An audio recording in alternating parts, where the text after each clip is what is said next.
Hello friends, कैसे हैं आप लोग। मैं वर्षा मैम आपसे आज फिर लेके आई हूँ एक न्यू क्लासेस जिसमें जो मैं पहले डेट डाल देती हूँ। आज है 2 तारीख और कल की जो मैंने क्लास ली थी वो भी मैंने आपको दी थी। ठीक, तो आज मैं लेके आई हूँ स्पेशली 10th वालों के लिए, जो लोग अब 10th में आने वाले हैं बच्चे, उन लोगों के लिए मैं लाई हूँ विधि। सबसे पहले जो हमारी मैथ की जो क्लासेस होती हैं उसमें जो विधि होती है, पहली जो विधि होती है वो होती है प्रतिस्थापन विधि।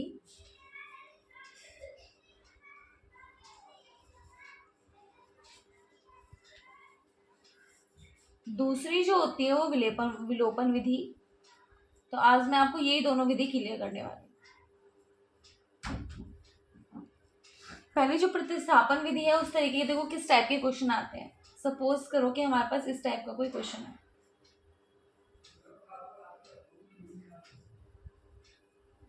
इसे हम मान लेते हैं question number first and second को हम मान लेते हैं क्वेश्चन नंबर सेकंड। अब हम इनको सॉल्व करेंगे। चाहे तो इक्वेशन नंबर फर्स्ट को ले लीजिए, इस इक्वेशन को हम कहते हैं समीकरण। जो बच्चे यूपी बोर्ड वाले हैं शायद हो सकता है उनको समझने में प्रॉब्लम हो, इसलिए मैं हिंदी में बता रही हूँ। समीकरण 1 को हल करने पर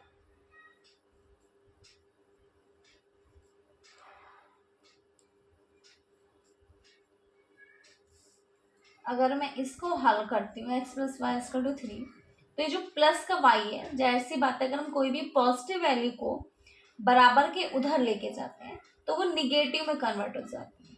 ठीक है बच्चों, याद रहेगा। और कोई भी अगर यहाँ निगेटिव होता और अगर हम बराबर के उधर अगर निगेटिव वैल्यू को ले जाते हैं तो वो पॉजिटिव में कन्वर्ट हो जाती है। एक्स की जो ये वैल्यू आई है इसे हम रखेंगे इक्वेशन नंबर सेकेंड में।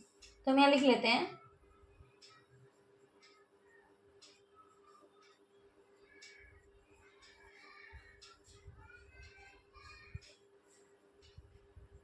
x का मान समीकरण 2 में रखने पर। ठीक है फ्रेंड्स, अब x की जो वैल्यू है वो हम सेकंड में रखेंगे। तो हमारा जो सेकंड समीकरण जो दूसरा है वो क्या है हमारा x + y = 2। तो x की वैल्यू देखो यहाँ पे हमारी क्या आई है, यहाँ पे x की जो वैल्यू आई है वो आई है हमारी 3 - y प्लस का y = 2। अब देखो कोई भी, मैं आपको एक चीज़ बता देती हूँ, अगर एक पॉजिटिव एंड दूसरी निगेटिव अगर सेम रहती हैं तो वो वैल्यू हमारी क्या हो जाती हैं, कट जाती हैं। तो अब ये नंबर एंड नंबर बचा, यानी इस समीकरण का हमारे पास कोई भी हल नहीं है। क्या लिख देंगे आप, कोई हल नहीं है। समझ में आया बच्चों को। तो ये हो गया आपका प्रतिस्थापन। अगर ये y की वैल्यू नहीं कटती तो आपकी यहाँ से y की वैल्यू निकलती, फिर जो y की वैल्यू आपकी निकल के आती है उस y की वैल्यू को अगर आप यहाँ रख देंगे तो हमारे पास x की वैल्यू आ जाएगी। समझ में आया। सेकंड जो है हमारा विलोपन विधि है।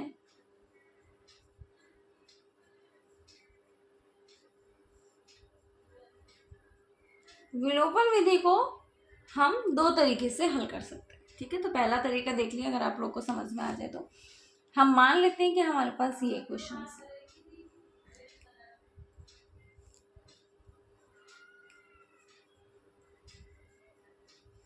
ये हमारी विलोपन विधि, इसमें हम इक्वेशन नंबर फर्स्ट को सॉल्व करके इक्वेशन नंबर सेकंड में नहीं डालते हैं। इसमें हमें विलोपन विधि में हमें x की वैल्यू को या तो इक्वल करना है या फिर हमें y की वैल्यू को इक्वल करना है। समझ में आ गया। तो x एंड y की वैल्यू को इक्वल करने के लिए देखो आपको कहना पड़ेगा ये जो हमारे x के पास क्या है 3, तो हम यहाँ कर देंगे 3, और y के पास क्या है 2, तो मल्टीप्लाई 2। क्लियर है यहाँ तक बच्चों को। यानी इसका हम फर्स्ट में कर देंगे, यानी इस पहले का नंबर पहले में कर देना है, यानी सेकंड के पहले का नंबर पहले के पहले में और फर्स्ट का पहले का नंबर सेकंड में कर देंगे, यानी मल्टीप्लाई हमको करनी है। अब जो हमने यहाँ 3 लिया है इसके हमें पूरे में मल्टीप्लाई करनी है। क्लियर है। अब 3 की मल्टीप्लाई कीजिए आप, 3 दूनी 6, 3 एकम 3 एंड 3 तिया 9। क्लियर है। अब उसके बाद देखो 2 की मल्टीप्लाई करो, 3 दूनी 6, 3 दूनी 6 एंड 4 दूनी 8। क्लियर है। देखो अब हमारी एक वैल्यू जो है क्या है वो क्या हो गई है, इक्वल हो गई है। जो हमारी कौन सी वैल्यू इक्वल है वो है 6 की। अब हमें इसे क्या करना है, सब्ट्रैक्ट करना है। जो भी पॉजिटिव होता है वो नेगेटिव में कन्वर्ट हो जाता है, और अगर यहाँ पे कहीं भी नेगेटिव होता है तो वो पॉजिटिव में कन्वर्ट हो जाता है। क्लियर है? अभी नेगेटिव है तो ये क्या हो जाएगा, कट जाएगा। ठीक है, अब यहाँ देखिए, यहाँ पॉजिटिव हमने नेगेटिव किया है तो प्लस माइनस क्या होता है, माइनस होता है। देखो मैं यहाँ पर आपको एक चीज़ समझा देती हूँ। ठीक है, वो क्या है कि जब प्लस यानी पॉजिटिव एंड पॉजिटिव यानी प्लस प्लस, जब भी हमारे पास दो अलग अलग प्रकार की वैल्यू आती है तो क्या होता है, वैल्यू प्लस होती है। और जब पहली वैल्यू माइनस की और दूसरी वैल्यू प्लस की होती है तो क्या होता है, वह हमारी माइनस होता है, यानी दोनों में क्या होगा, माइनस होगा। ठीक है, अगर हमारी पहली वैल्यू प्लस की और दूसरी माइनस की है तो क्या होगा, तब भी माइनस होगा। और अगर हमारी दोनों ही वैल्यू माइनस की हैं तो क्या होगा, वैल्यू तो हमारी जो होगी वो क्या हो जाएगी, पॉजिटिव हो जाएगी, लेकिन जो हमारा साइन आएगा वो किसका आएगा, नेगेटिव का आएगा। अब देखो यहाँ से अगर हम नेगेटिव करेंगे तो पॉजिटिव नेगेटिव यानी क्या होता है, नेगेटिव होगा यानी माइनस होगा। तो 6 में से 3 गया, 3y होगा। और यहाँ पे साइन माइनस का आएगा क्योंकि माइनस की वैल्यू आपकी बड़ी है। ठीक है, यहाँ भी नेगेटिव होगा। 9 में से 8 गया, 1 बचा। ठीक है, ठीक है, तो y की वैल्यू आपकी क्या आई है, y की वैल्यू जो आई है वो आई है हमारी माइनस के 1/3। क्लियर है सभी बच्चों को? उसके बाद ये जो y की वैल्यू आई है, ये हम इक्वेशन जो हमने माना है यहाँ पे, जो इक्वेशन नंबर 2 हमने माना है, या फिर इक्वेशन नंबर 1, आप ये वैल्यू कहीं भी रख सकते हैं। इक्वेशन नंबर 1 में जो पुरानी वैल्यू जो हमारी है ना, हम इसमें रख देते हैं y की वैल्यू। तो रखिए 2x + y = 3। तो अब मानिए y की वैल्यू हमारी क्या है, माइनस के 1/3 है, = 3। अब मैंने अभी आपको यहाँ पे जब मैं करा रही थी तो मैंने आपको समझाया था कि जब पॉजिटिव वैल्यू आप बराबर की हो जाती है, नेगेटिव में कन्वर्ट हो जाती है। और अगर यहाँ पे मैं नेगेटिव लेती हूँ बराबर की, तो क्या हो जाता है, पॉजिटिव हो जाता है। क्लियर है? तो देखो माइनस की वैल्यू बराबर की हो जाएगी तो किस में कन्वर्ट हो जाएगी, पॉजिटिव में कन्वर्ट हो जाएगी। ठीक है, क्योंकि नेगेटिव है, और अगर यहाँ पॉजिटिव होता है तो यहाँ नेगेटिव में कन्वर्ट हो जाता है। क्लियर है? अब यहाँ पे देखो, यहाँ पे आपको क्या समझना है, एलसीएम हम लेंगे, और जब आप इसका एलसीएम लोगे तो क्या आएगा, 3 आएगा। क्लियर है? और 1 का जाहिर सी बात है कि आपको एलसीएम आते ही होंगे, तो यहाँ पे क्या आ जाएगा, 9 प्लस का 1। ठीक है, क्योंकि इसकी मल्टीप्लाई इसमें हो जाएगी डायरेक्ट, 3 3 9, एंड 2x = 9 और 10। अब जो हमारे x के साथ जो वैल्यू ये क्या हो जाएगी, ये यहाँ पे आ जाएगी। ठीक है, तो x = क्या हो जाएगा, 10/3 एंड मल्टीप्लाई 2 = क्या हो गया, 3 दूनी 6, यानी x की वैल्यू कितनी आई आपकी, 10/6 क्या हुई हमारी, x की वैल्यू आई है, एंड y की वैल्यू हमारी ये है। ठीक है, तो जो दो टॉपिक्स जो मैंने आपके क्लियर कर, प्रतिस्थापन विधि, विलोपन विधि, क्योंकि इसमें 4 विधि होती है। ठीक है, एक और जो तीसरी विधि होती है वो होती है आलेखन विधि,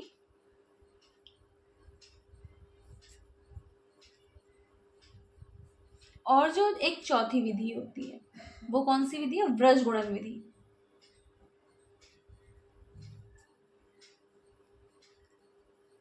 ठीक है, आज मैं आपको यही दो जो विधि है यही क्लियर करती हूँ। हम कल जो नेक्स्ट हमारा जो पार्ट आएगा ना, उसमें हम ये दोनों आलेखन विधि एंड व्रज गुणन विधि हम क्लियर करेंगे। समझ में आ गया सभी बच्चों को? और ये जो मैंने आपको बताया है कि जो हमारी वैल्यू जो होती हैं पॉजिटिव एंड निगेटिव वाली, ये भी मैंने आपको समझा दिया है। और बहुत सारी ट्रिक्स होती हैं मैथ में। सबसे पहले आपको स्क्वायर जो होता है, ठीक है, मैंने आपको बताया था कि स्क्वायर किसे कहते हैं, स्क्वायर एंड क्यूब, ये दोनों भी मैं आपको निकालना सिखाऊंगी कि स्क्वायर आ जाए तो हमें कैसे निकालना चाहिए, एंड क्यूब आ जाए तो हमें कैसे निकालना चाहिए। स्क्वायर को हम कहते हैं हिंदी में वर्ग। तो बच्चे कंफ्यूज ना हो, क्योंकि यूपी बोर्ड एंड सीबीएसई दोनों ही हमारे स्टेट में लगे हुए हैं।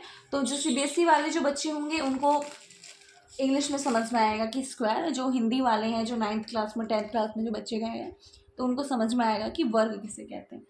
क्यूब जो होता है उसे हम कहते हैं घन, जो स्क्वायर हम कहते हैं 2 को, और घन हम कहते हैं 3 को। क्लियर है?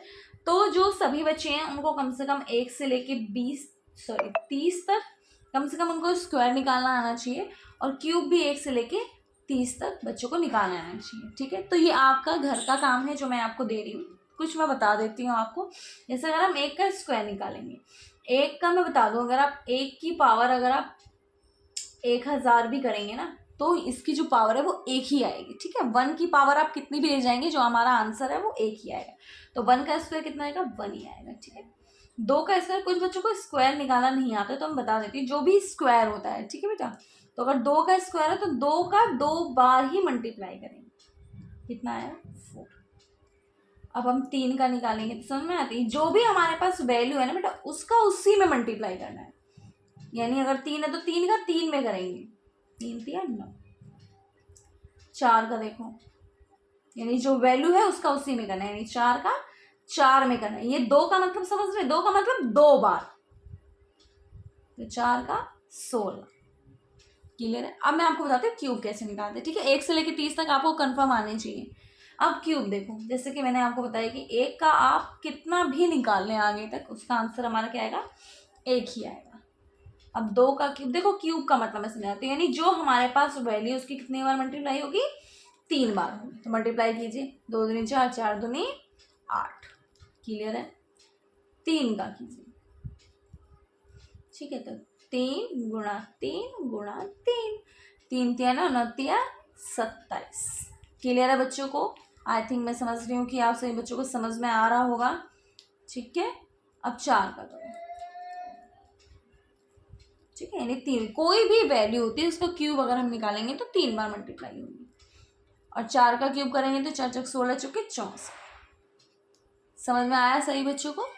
आई होप कि आपको विलोपन विधि एंड प्रतिस्थापन विधि एंड जो मैंने आपको वर्ग एंड घन जो समझाए हैं, स्क्वायर एंड क्यूब, ये आपको समझ में आया होगा। बिल्कुल होपफुल वीडियो होगी आप लोगों के लिए। तो आज के लिए इतना ही। नमस्ते, सत श्री अकाल।